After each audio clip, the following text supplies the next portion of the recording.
कथा सुनते हुए जोगी पार्वती कबूतरों ने सुनी। कहा जाता है कि कथा सुनते सुनते देवी पार्वती को नींद आ गई। महादेव को ये पता नहीं चला, वह सुनाते रहे।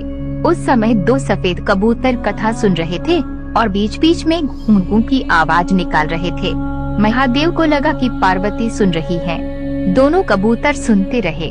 कथा समाप्त होने पर महादेव का ध्यान पार्वती पर गया तो उन्हें पता चला कि वे तो सो रही हैं। तो कथा सुन कौन रहा था? उनकी दृष्टि तब उन कबूतरों पर पड़ी तो महादेव को क्रोध आ गया। वहीं कबूतर का जोड़ा उनकी शरण में आ गया और बोला, भगवान, हमने आपसे अमृता सुनी है। यदि आप हमें मार देंगे तो ये कथा झूठी हो जाएगी। इस पर महादेव ने उन्हें वर दिया है कि तुम सदैव इस स्थान पर शिव व पार्वती के प्रतीक की तरह निवास करोगे।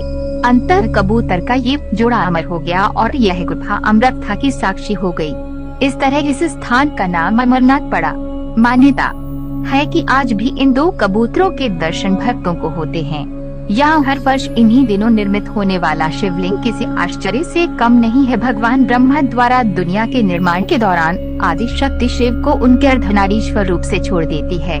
ब्रह्मांड को आकार देने के लिए वह शिव से शादी करने के लिए कई जन्म लेती है, लेकिन 106 बार असफल हो जाती है, जिसके कारण शिव तपस्वी बन जाते हैं। इसलिए भगवान ब्रह्मा ने अपने मन में जन्मे पुत्र प्रजापति दक्ष को आदि शक्ति को प्रसन्न करने और अपनी बेटी के रूप में अवतार लेने का अनुरोध करने का सुझाव दिया। आदि शक्ति का जन्म दक्ष की पुत्री सती के रूप में हुआ।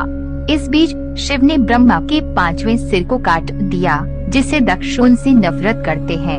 सती शिव के लिए गिरती है और अंत में उससे शादी करती है। दक्ष को बहुत निराशा होती है, इसलिए दक्ष ने अपने यज्ञ में सती के सामने शिव को अपमानित किया। पति के अपमान को सहन न कर पाने के कारण सती ने एक बार फिर अपने प्राणों की आहुति दे दी। क्रोधित शिव ने वीरभद्र को दक्ष का सिर काटने का आदेश दिया। बाद में वह प्रसूति के अनुरोध पर उसे पुनर्जीवित करता है और सदियों तक गहन ध्यान में चला जाता है। आदि शक्ति तब हिमवान और उनकी पत्नी मेनावती की बेटी पार्वती के रूप में अवतार लेती है। वह अपने माता पिता के रूप में अपनी दिव्यता से अवगत है और दधीची के आश्रम में पली बढ़ी है।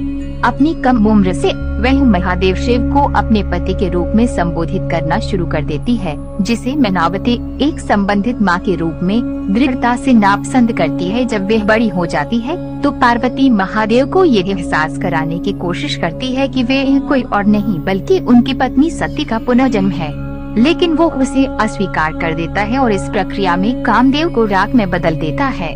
नतीजतन काम की व्याकुल पत्नी रति पार्वती को श्राप देती है। पार्वती तब अपनी माँ मेनावती की इच्छा के अनुसार शादी करने के लिए सहमत हो जाती हैं। हालांकि अंतर पार्वती और हिमवान मेनावती को ये एहसास कराते हैं कि पार्वती कौन है, जिसके बाद वह मान जाती है। पार्वती महादेव को उससे शादी करने के लिए खुश करने के लिए 3000 वर्षों तक ध्यान करती हैं और अंत में महादेव और पार्वती का विवाह